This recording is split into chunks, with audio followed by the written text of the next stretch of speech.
Hello, hello, this is Gary Delabate.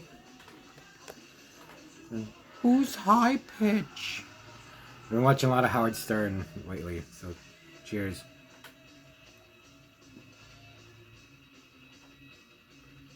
Oh. I don't know where to start. I have a movie review, but I have some stuff I want to talk about first.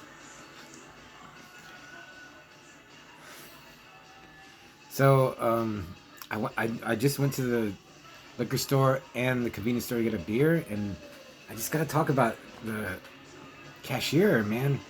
He's pretty cute. He's like a blonde, blue-eyed white chick, like pretty pale, cute. I guess I'm assuming in her early 20s. And then when she talked, like I can try to do her voice. She's like, "Is that all you want?"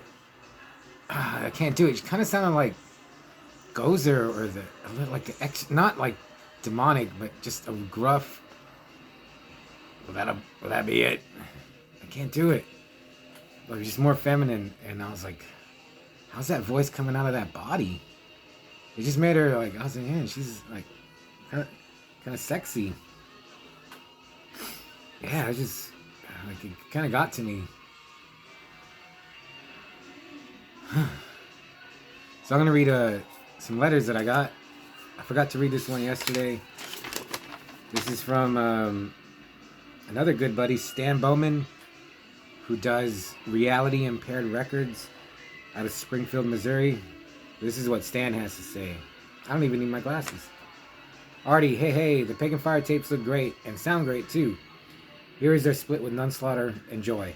I never heard that Melvin's release you mentioned, Hostile Ambient Takeover. I was listening to that a lot.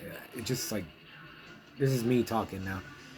That album, it just hit me, and I've listened to it. Anyway, I used to be in contact with Witchcraft when they were called Black Feast. I told them at the time it was a bad idea.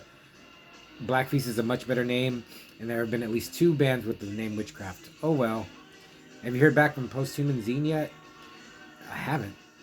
Ear of Corn should be out anytime. I'm glad he's doing it again. Hope all is well. Your pal, Stan.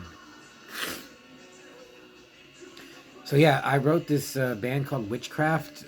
I think they live in Finland. And they only do snail mail. I talked about it, and I haven't heard back from them yet. And hopefully I will. And Ear of Corn is a zine done by Food from Sockeye, and finally he's doing the zine again. So I gotta write Stan back. I gotta write a lot of people back. And I got another letter. I got one letter today from Darkest Souls Productions / Hellwitch from Patrick Rainieri. Artie. Hey, brother of brutality. I am finally finished with a new album. It will be out on listenable. It will be out on listenable records in March, April. I also made up some new video ads. Please spread them. Thanks again for the copies of the mag. I fucking love it. I hope we can play in Texas again soon. We tour the East Coast in June, and then the Mass Destruction Fest in November in Atlanta, and then a Tampa Metal Fest Horror Fest in January 24.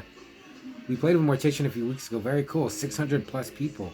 I just got Assault on Paradise Blu-ray, AK Ransom, AK Maniac 1977. Pretty cool. Also just watched the Outsiders series that was on HBO. Really good. Looking forward to Cloverfield and New Godzilla, Japan, and the new Spinal Tap movie next year. Okay, let me know the words from the abyss. Talk soon. Keep it brutal. Kill. Pat. So yeah, I'm in contact with Pat from Hellwitch. It's his band. I should just do another video about Hellwitch. And I read the HYPNO-VIDEO today. Man, horror. I'm listening to Power Mad, Absolute Power. This is the Vigilante Justice issue. It's just, I'll put the address for HYPNO-VIDEO. And you can write him. I don't think he has an internet presence at all, or at least none that I know about. I'm gonna take another shot. Okay, I am gonna review a movie, and I'm gonna sneeze it. I'm try not to sneeze with this shuttle.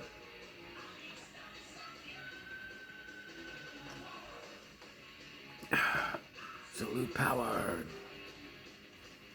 corrupts.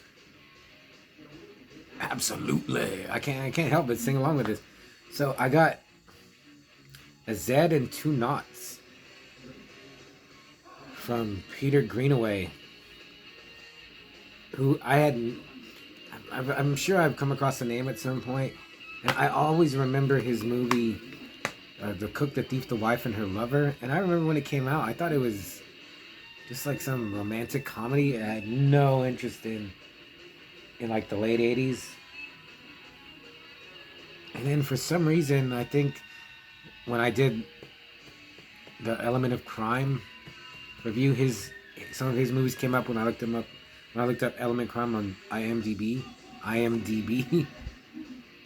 and then I saw a Zed and Two Noughts, and I was like, I know that from this guy that used to sell bootleg VHS tapes. I remember seeing a Zed and Two Noughts, and I was like, what? That's just a weird name. And lo and behold, they have it at the library, so I was like, I gotta check it out. And I did, and from what I read about his movies, like they say that the Cook, the Thief, the Wife, and His Lover is it's just real ugly and nasty, and has cannibalism and sex, and it's X-rated. So I was I mean, that sounds good, and that sounds like something I want to see. But they don't have the Cook, the Thief, the Wife, and His Lover at the library, but they have some of his other movies, and they had this, and so I didn't know what to expect. I expected something it's really downbeat and depressing, and maybe with some shocking imagery and just something depressing, but it's not like that at all. At least that's not how I took it. As I was watching it, I was like, this seems like this guy was a big influence on Michelle Suave, who did Cemetery Man, and Yorgos Lanthimos, who did Dogtooth and The Lobster, The Favorite. I see a big influence from Greenaway on them. And even John Waters. Yeah, I was watching this and it was like, this is almost like a John Waters movie, but just more classy. So it has a... Let's see if I can... again, like... The yellow stripe covers it up. I'll just read what I can. The boldest and arguably the best of Peter Greenaway's fiction features. Definitely a one-of-a-kind film. An enjoyably decadent, ridiculously convoluted thing. That does describe the movie.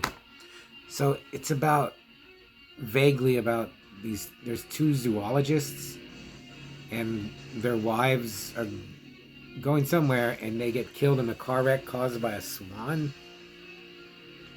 And then they obsess over their... It seems like one of them more than the other is obsessed with his wife's death. And they wonder how her body is... I think they say, how long does it take a woman's body to rot? So they start filming animals rotting. But they only film animals that are black and white, like the swan. But they do like a little alligator. But they do a swan, and they show it. They show you like the maggots eating it, but it's sped up, and it has like almost like a carefree, happy music over it. So it's not morbid at all. But then they do a Dalmatian at some point, and I think they really killed the dog for it, which is messed up. And then they do a zebra. It's just weird. As I watched like the first 45 minutes, and right away I was like, this doesn't have a linear story that you can follow, which kind of has upset me, because now I'm like, I want a simple story that I can follow, and this doesn't do that, but it kind of does. I guess this is just the director, he's just doing what he wants. People reviews that I read describe it as like every frame of the movie is a painting, and I can see that. does have a thing about a through line story about symmetry, because the two brothers, they're twins, and they say they were Siamese twins that were, yeah. And then it has like a basket case element to it, just all over the place, really. But then there are some parts.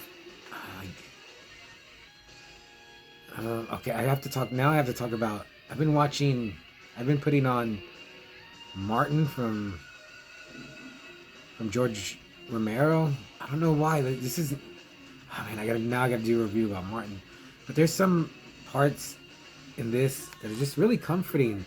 The way they filmed it, especially the outside scenes, like they'll film like a countryside scene and the trees and the water, and it's just like I want to be there. So that, yeah, he knows how to film stuff. And then, like, again, partway through this movie, I was like, this is a comedy. A comedy that I don't get. I don't get his humor. A little bit of it. There's some parts that made me giggle a little bit. There's some surprising parts. There's a lot of nudity. They show this girl naked. You see her bush, her breasts. You see everything. And then this guy's naked, and he covers himself up. And I was like, man, that's lame. And he's like covering himself up because he's embarrassed to show his penis in a film. But then later, they show their penis, and I was like, they have no compunction about showing themselves naked. And I was like, that's very brave and commendable of them to do. I mean, imagine like you're making a movie and you're just totally naked in front of everyone, and they see everything of you. That's like, I don't know if I could do that.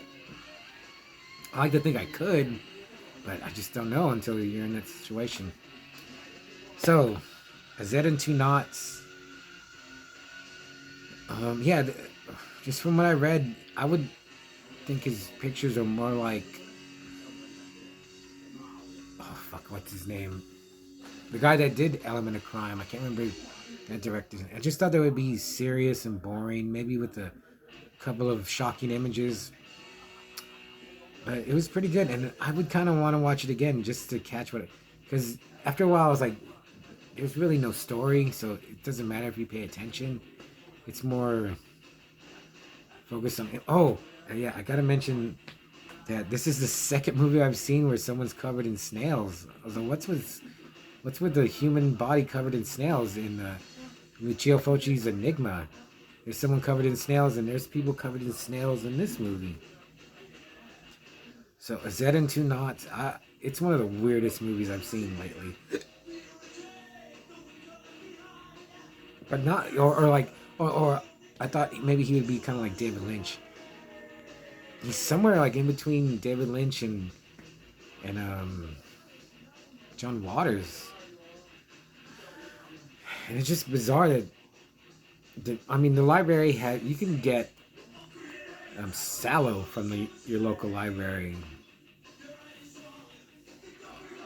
But Zed and Two Noughts, I am glad I watched it. I would watch. Now I want to see The Cook, the Thief, the Wife, and His Lover. So I would give Zed and Two Noughts before Manos Hands of Fate. It's just because I would give it 5, but there's just no story. There's nothing. It's like really nothing to cling to. But then you might find something to latch on to. It has like also a distant. It like pushes you away also. Whether intentional or not, that's how I felt about it. So, yeah, it's really good. You get to see. There's one girl, and oh yeah, before I forget, there's one girl, like she's pretty hot, and you see her naked, and then there's another lady that's. I don't know if you've ever encountered this I'm sure you have. But like, there's a lady. She's not hot, but when she gets naked. She looks good, and maybe I don't know if you've ever seen a girl, you've been with a girl, and like she's not that good, but then when she takes her clothes off, she looks real. I mean, I'm just a desperate pig, so like any girl naked would look good.